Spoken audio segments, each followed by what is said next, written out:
أشهد أن لا إله إلا الله وحده لا شريك له إله واحد وحده شريك له نحمده بسم الله الرحمن الرحيم السلام عليكم ورحمة الله وبركاته الحمد لله الذي هدانا لهذا وما كنا لنهتدي لولا أن هدانا الله الحمد لله رب العالمين حمدا يوافي نعمه ويكافئ مزيده أشهد أن لا إله إلا الله وحده لا شريك له وأشهد أن سيدنا محمدا عبده ورسوله اللهم صل وسلم على سيدنا محمد مفتاح باب رحمة الله عدد ما في علم الله صلاة وسلاما دائمين بدوام ملك الله وعلى آله وصحبه عدد كل ذرة ألف مرة اللهم صل وسلم على نور الأنوار وسر الأسرار وترياق الأغيار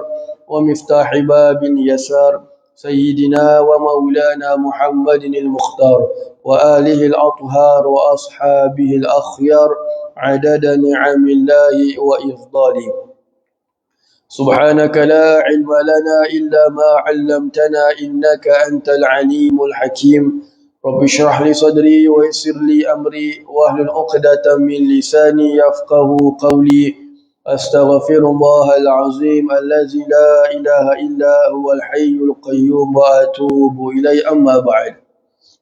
Alhamdulillah, kita kembali pada pembacaan kitab Safinatun Najah, di mana pada minggu yang lalu kita masih lagi membicarakan berkenaan dengan syarat-syarat sah melakukan solat berjamaah. Yang terakhir kita lalu adalah hendaklah si makmum itu tidak menyalahi perbuatan sunatnya imam, di mana dengan menyalahi itu atau dengan meninggalkannya itu akan nampak buruk pada solatnya.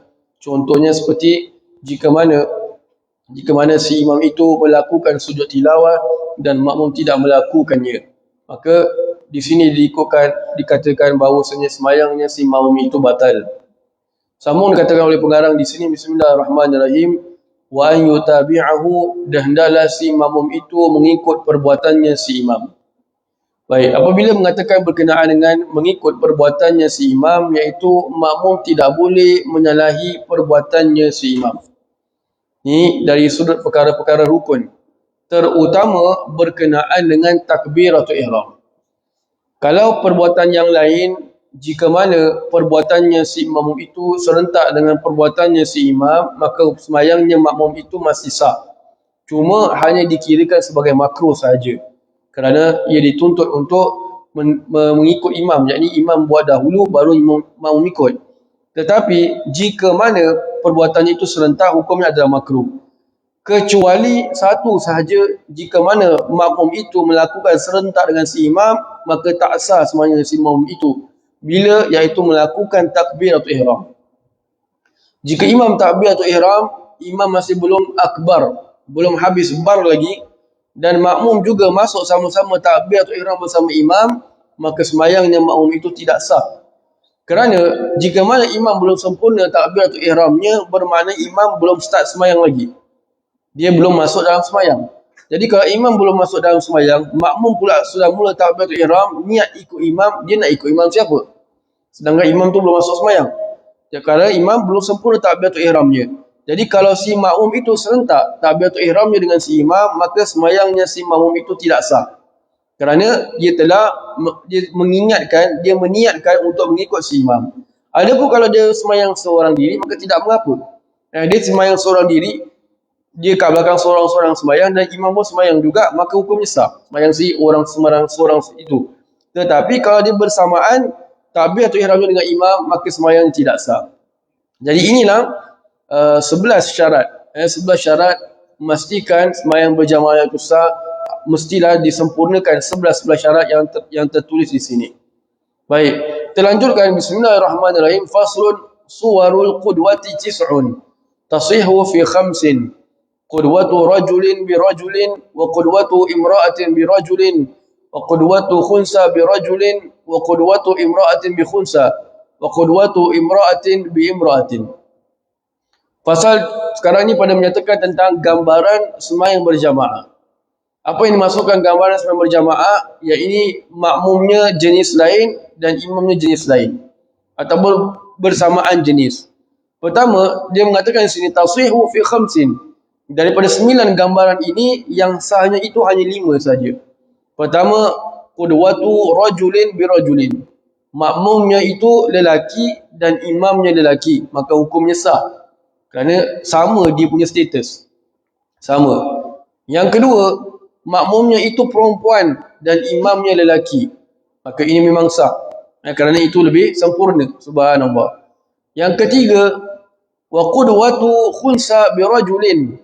Dan yang ini makmumnya itu khunsa dan imamnya itu lelaki. Khunsa ini bermakna dia tak sure lah sama ada dia perempuan ataupun dia lelaki. Ni yang benar-benar asli. Subhanallah. Jadi bila mana tak sure tu, dia kalau jadi dia andai kata hakikatnya itu adalah perempuan, tetap sembahyang dia sah. Kalau hakikatnya itu lelaki, tetap sembahyangnya sah. Kerana imamnya itu adalah lelaki.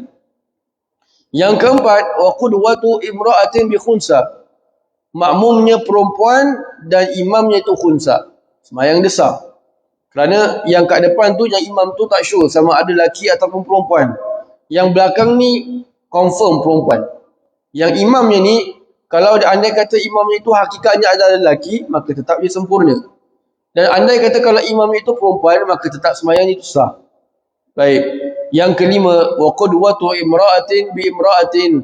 Dan sembahyang yang imamnya perempuan dan makmumnya itu perempuan. Ini sah. Subhanallah. Jadi ini gambaran sembahyang berjamaah yang sah mengikut jumhur ulama. Kemudian pengarang mengatakan wa tabatulu fi arba'in, dan batal sembahyang berjamaah itu pada 4 gambaran. Pertama, qudwatu rajulin bi imra'atin. Makmumnya lelaki dan imamnya perempuan. Ini tidak sah. Lepas tu dalam kitab dia mengatakan bahawasanya mereka menggunakan bahasa hendaklah makmum itu sama darjat ataupun lebih rendah darjatnya daripada si imam. Ini dalam kitab lain sebutkan seperti itu. Maknanya apa? Darjat itu dari sudut jantinanya. Kalau imamnya itu perempuan, makmumnya itu lelaki, maka tidak sah. Tidak sah. Yang kedua, wa qudwatu rajulin bi khunsa. Makmumnya lelaki dan imamnya itu khunsa. Ya, kalau hakikat khunsa itu lelaki memang sah. Tapi kalau dia perempuan, maka tidak sah. Oleh kerana tidak sure lah sama ada lelaki atau perempuan, maka hukumnya tidak sah. Baik. Wa qudwatu khunsa bi imra'atin. Makmumnya khunsa, imamnya perempuan. Makmumnya khunsa, imamnya perempuan. Kerana yang kat belakang ni tak sure. Sama ada makmum ni dia lelaki atau perempuan, sedangkan imamnya sah adalah perempuan. Dan yang keempat adalah wa qudwatu khunsa bi khunsa. Makmumnya itu khunsa, imamnya juga khunsa. Dua-dua tak sure. Belakang ni imam khunsa tak tahu dia punya jantina hakikatnya. Begitu juga dengan imamnya juga tak tahu hakikatnya perempuan ataupun lelaki, maka oleh sebab itu tidak sah. Jadi kalau imamnya perempuan, makmumnya lelaki, tidak sah. Dan kalau imamnya itu khunsa dan makmumnya lelaki, juga tidak sah. Imamnya perempuan, makmumnya khunsa, tidak sah. Imamnya khunsa dan makmumnya juga khunsa, maka tidak sah. Jadi ini 4 jenis sembahyang atau 4 jenis jamaah ini, maka tidak sah mengikut jumhur ulama. Kenapa saya katakan jumhur ulama? Kerana ada pendapat yang sangat-sangat ganjil mengatakan imam sah kalau imam itu perempuan dan makmumnya lelaki. Imam tu sah kalau imam tu, sembahyang jemaah tu sah kalau imamnya perempuan, kalau makmumnya lelaki. Mungkin kita tak boleh bayangkan macam mana pula jadi imam tu perempuan, makmum lelaki. Contohlah mak ni dia belajar agama. Dia nak sangat jadi imam. Anak seorang lelaki. Hari tu dia paksa anak dia. Kau tak jadikan aku imam, kau masuk neraka. Anak semua salah. Cakap, mak batal tak sah. Mak kata tak ada. Kau dengar cakap aku. Kau dengar cakap aku. Jadi siapa yang kepala batu pun tak tahu sekarang. Jadi anak kata tak apalah, aku ikut pendapat yang kecil sekali. Ikut si mak aku ni, layankan. Lepas tu kalau si anak tu nak ikut, dia nak sembahyang sendiri, nak qada balik, nak ulang balik, terserah lah. Cuma nak cakap ni ada pendapat yang very very ganjil lah. Bahasa kita je weird. Syaz lah, bahasa Arab syaz. Macam very like, macam susah nak percaya sikit. Tapi dia ada pendapat tu. Subhanallah. Lepas tu dalam Kadang-kadang ada di antara para habaib, mereka terkadang-kala mereka bertaklid mazhab kerana ada tujuan-tujuan yang tertentu. Dulu Al-Imam Habib Ja'far bin Syekh Khan As-Sagaf, datuknya Habib Taufik Pasuruan, datuknya beliau ni kalau semayang, makmum-makmum ini akan terpegun dengan suaranya. Makmum-makmum akan terpegun dengan suaranya. Sedap betul bacaan dia. Subhanallah. Jadi kalau ada habaib-habaib yang few of them datang jadi makmum, mereka akan bertalik kepada mazhab Hanbali. Maknanya apa? Tak payah baca Fatihah, semua imam tanggung. Kerana apa? Mereka bila dengar bacaan si imam tu sampai lupa baca Fatihah mereka. Mereka syok dengar suara si imam tu. Subhanallah, sampai mereka kena taklid. Kalau tak, nanti sembahyang mereka tidak sah.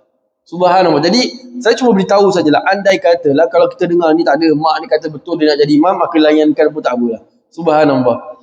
Baik. Selesai kita membicarakan berkenaan dengan sembahyang berjamaah. Sekarang ni pengarang masuk bab yang baru. Bismillahirrahmanirrahim. Faslun syurutu jam'i taqdimi arba'ah. Syarat-syarat melakukan sembahyang jamak takdim itu ada 4. Ini sekarang pengarang akan masuki bab berkenaan dengan sembahyang jamak dan juga qasar. Awal sekali pengarang memulakan dengan sembahyang jamak takdim.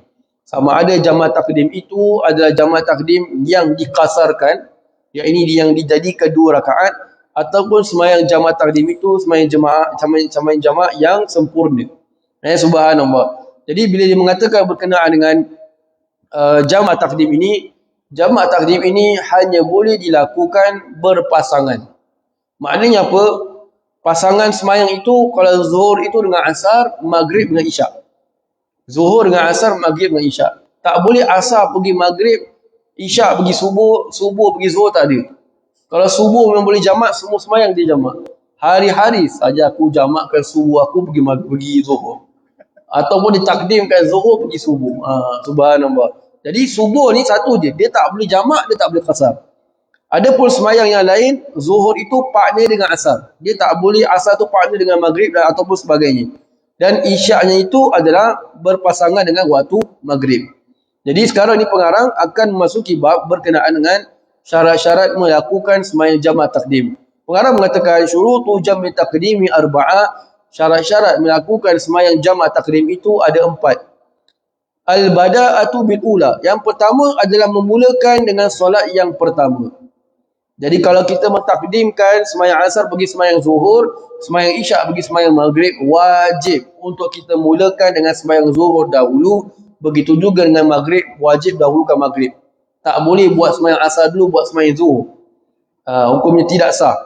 Jadi dia nak kena start dengan sembahyang zuhur dulu, baru dia sembahyang asar. Jadi bila sembahyang zuhur itu, ia ia niatkan dengan niat jamak. Niatkan pada sembahyang zuhur itu dia niat dengan sembahyang jamak. Nanti kita akan lalu pada syarat-syarat yang lain, di mana di antara syaratnya adalah pada sembahyang yang pertama itu kita kena masukkan niat jamak. Kalau kita tak niat jamak pada sembahyang yang pertama, bermakna kita tak boleh jamak. Tapi ustaz, saya dah sembahyang zuhur baru teringat nak kena jamak asar, apa nak buat? Dah habis. Jadi sebab tu kalau sebelum nak sembahyang tu nak kena ingat betul-betul. Ini nanti umpamanya lah, kalau khususnya kalau orang yang pergi umrah lah. Orang yang pergi umrah, kalau contoh daripada Singapura pergi Mekah ataupun Madinah pergi Mekah dan sebagainya, mereka akan jamak kalau yang daripada Singapura tu mereka akan jamak dalam negeri. Jadi bila jamak dalam negeri tu pun nak kena hati-hati. Bila kita jamak dalam negeri, kita masih dalam negeri. Bila dalam negeri tak boleh untuk qasar. Bermakna still nak kena buat tamam, bermakna nak kena buat sempurna 4 rakaat. Pasal baru-baru ni ada orang tanya, ada ustaz tu cakap dengan dia, kita lepas sembahyang zuhur, bila kita sembahyang zuhur nak jamak, boleh combinekan sekali dengan asar, dua buat dua. Ustaz tu kata kat Singapura ni, airport Singapura boleh buat 2 rakaat, boleh buat asar 2 rakaat. Jadi saya kata tak boleh, ini kita masih dalam negeri kita. Pasal mereka ni kadang-kadang mereka menyalahertikan apa yang dimasukkan dengan qaryah, yakni perkampungan.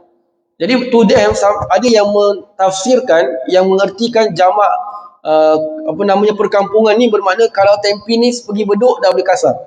Anda kata kalau jauh.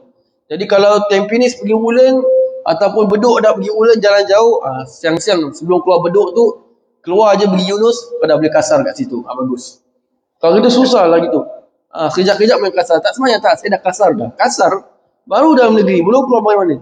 Baru pergi Aljunied, padahal daripada Bedok je. Tak sampai berapa kilometer, dah kasar. Ada yang mengatakan seperti demikian. Sedangkan Singapura ni negerinya kecil. Jadi yang diukur sebagai keluar kampung tu, bagaimana keluar daripada batasan negeri.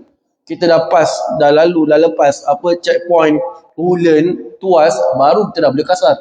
Berbanding tak semestinya kita nak kena sampai negeri tersebut. Contohlah kita nak pergi Mekah. Jadi the moment kalau kita dah melalui lepas batasan Singapura, kita di atas kapal terbang, kalau tempat atas dalam pesawat tu ada sediakan tempat sembahyang, kita sembahyang maka sah. Tapi selagi mana belum melepasi batasan negeri, maka tak boleh. Subhanallah. Baik, wallahu a'lam bishawab. Jadi insya-Allah kita akan sambung lagi membicarakan berkenaan dengan sembahyang jamaah tahlil ini pada esok hari insya-Allah. Wa jazakallahu khairan tasbih kafaratul majlis.